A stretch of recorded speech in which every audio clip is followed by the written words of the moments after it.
30 Iranian attack drones just crossed the coastline, heading straight for a U.S. Navy destroyer in the Persian Gulf. The ship's Aegis combat system identifies all 30 in under 4 seconds. The crew has roughly 11 minutes before the first one arrives. They will not need 11 minutes. The Persian Gulf is roughly the size of Oregon, and for the U.S. Fifth Fleet, it is a parking lot they have been patrolling since before most of the crew was born. For Iran's Islamic Revolutionary Guard Corps, it is the one stretch of water where geography favors them. Short distances, cluttered shipping lanes, and a coastline full of places to hide a launch truck. A commander on the Iranian coast, call him Rezai, has just put 30 Shahed 136 drones in the air. Each one is essentially a powered lawn dart, with a delta wing and an 88-pound warhead bolted to the nose. They are slow, they are loud, they do not maneuver, and Rezai has aimed every single one of them at an Arleigh Burke-class destroyer sitting alone, 85 miles offshore, because Rezai believes in arithmetic. Each Shahed 136 costs roughly $30,000. That is not a typo. The entire swarm, all 30 drones now converging on a U.S. warship, costs less than a single one of the destroyer's interceptor missiles. The whole attack costs less than what the ship's crew spends on fuel in a week. This is the Iranian playbook, and it is not stupid. You do not need a $4 million missile to sink a $2 billion ship.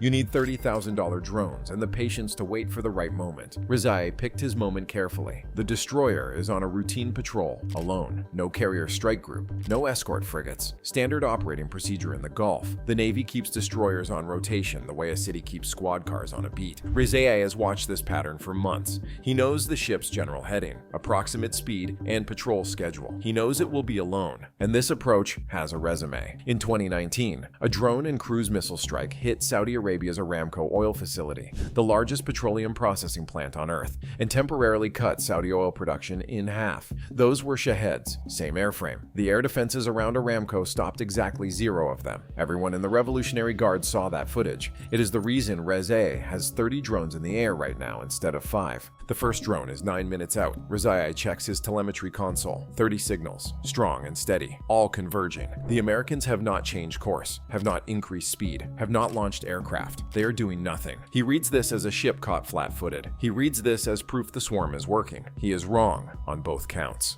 Every system in this scenario is real. Every tactic is built on actual doctrine, and the ship sitting in Rezai's crosshairs right now, very real. $2 billion worth of the most sophisticated air defense platform ever put to sea. What is about to happen to those 30 drones is entirely plausible, because it has essentially already happened in the Red Sea. Here is the part most people get completely wrong about defeating a drone swarm. They picture a ship desperately firing missiles at 30 incoming targets, racing the clock, hoping to hit them all before impact. That is not what happens, not remotely. The Arleigh Burke-class destroyer runs the Aegis combat system, a weapons-grade supercomputer network to every sensor and launcher on the ship. The AN/SPY-1D radar sweeping from the destroyer's 4 fixed arrays can track more than 100 airborne targets at once. When it registered 30 inbound contacts at 115 miles per hour, the system did not panic. It categorized, it prioritized, it assigned. In roughly the time it takes to read the sentence, Aegis had already decided which drones it would kill with missiles, which ones it would leave for the close-in guns, and here is the part Iran does not broadcast on state television, which drones it would not bother shooting at all, because the destroyer's first weapon is not a weapon. It is the AN/SLQ-32 electronic warfare suite, and it has been transmitting since the moment the drones crossed the coast. The SLQ-32 floods the airspace with targeted electromagnetic noise, designed to drown GPS signals in static. A Shahed 136 navigates by GPS and inertial backup. Kill the GPS feed and the inertial system drifts. Not instantly, not dramatically, but at 115 miles per hour over open water with 0 visual landmarks. A 2-degree error means you miss the ship by more than a mile. The drones never know. They fly in a straight line, trusting instruments that are lying to them, aimed at a point in the ocean where nothing is waiting. Of the 30 drones Rezai launched, the electronic warfare suite will quietly push roughly a third of them off course before a single interceptor leaves the rail. They will fly past the destroyer, or nose into the water, or drift in lazy arcs until their fuel tanks hit empty. No fireball, no interception. They simply wander off. like a GPS-guided pizza delivery driver being rerouted through 3 counties by a cell tower that does not exist. 85 miles away, Rezaei watches his telemetry board. 3 feeds are showing slight course deviations. He assumes wind shear. He adjusts nothing. 6 minutes to impact. For the 20 or so drones still on a viable intercept path, Aegis runs an engagement calculation that finishes before the weapons officer can blink. Some get assigned to RIM-162 Evolved Sea Sparrow missiles, $1.5 million each, quick off the rail, built specifically for close-range swarming threats. The system picks 12 drones for ESSM engagement. 4 more get handed to the Phalanx CIWS, a 20mm rotary cannon that fires 75 rounds per second and has been described, with clinical accuracy, as the angriest fire hydrant in the US Navy's inventory. The remaining drones, Aegis has already calculated, will miss on their own. They are drifting. They are off axis. No ammunition required. The system is not just fighting the swarm. It is managing the accountant's nightmare, making sure the Navy does not spend $36 million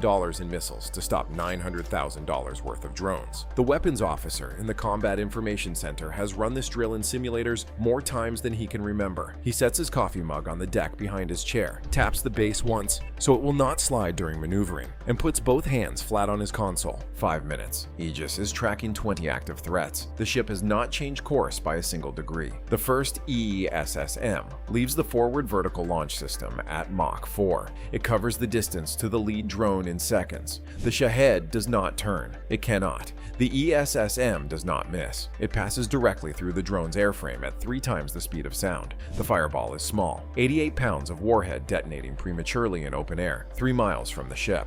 A puff of black smoke and falling debris. A second ESSM launches 4 seconds later, then a third, then 2 more in rapid sequence. Rezaei's telemetry board starts going dark. 1 feed drops, then 3, then 5 in quick succession. He leans forward. He is not adjusting the equipment, he is counting.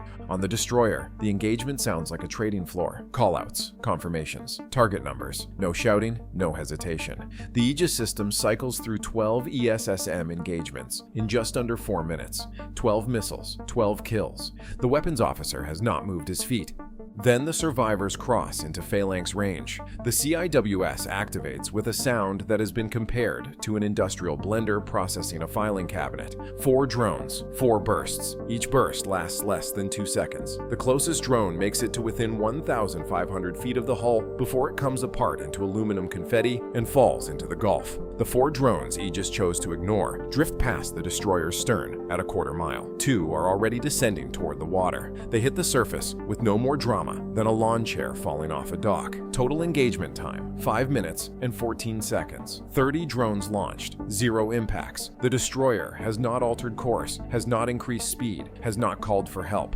In the Combat Information Center, the weapons officer reaches behind his chair. The coffee mug has not moved. What happens next is the part that will cost Rezaei sleep for months. The destroyer's SPY-1D radar, which has been operating in targeted tracking mode throughout the engagement, shifts to full broadcast power. 4 million watts of directed energy aimed squarely at the Iranian coastline. The radar sweeps every military installation, every radar antenna, every command post, and every parked vehicle within 200 miles. Every radar warning receiver on every Iranian system along the coast lights up at the same instant. Not a missile, not a threat, just information, delivered at the speed of light and impossible to misunderstand. The destroyer does not fire a single round at the shore, does not launch aircraft, does not make a radio call. It lets every Iranian military asset in range know, simultaneously and without ambiguity, that it sees all of them. After dismantling 30 drones in the time it takes to heat up a frozen pizza, the ship turns its full attention to the coastline and stares. That is the military equivalent of winning a bar fight without spilling your drink, and then slowly making eye contact with every other person in the room. 85 miles inland, Rezaei stares at 30 blank telemetry feeds. The room behind him is silent. Nobody speaks. He does not write a report, not yet. He walks to the equipment rack at the back of the room, pulls the recording drive from the monitoring console, and locks it in the bottom drawer of his desk. He will write the report later, once he figures out how to describe a result this complete without using the word all. The brass in Tehran will accept losses. 5 drones down is a data point. 10 is a setback. 30 out of 30 is a career-ending number, and Rezaei knows it the way you know the sound of your own name. 85 miles offshore, the destroyer resumes its patrol. Same heading, same speed, same lazy figure 8 pattern it was running before the attack began. The weapons officer logs the engagement in 4 lines and signs his initials. The captain files a routine status report. By the time the next watch rotation begins, the phalanx barrels have cooled and the forward VLS cells have been annotated for reloading. Nobody mentions it at dinner.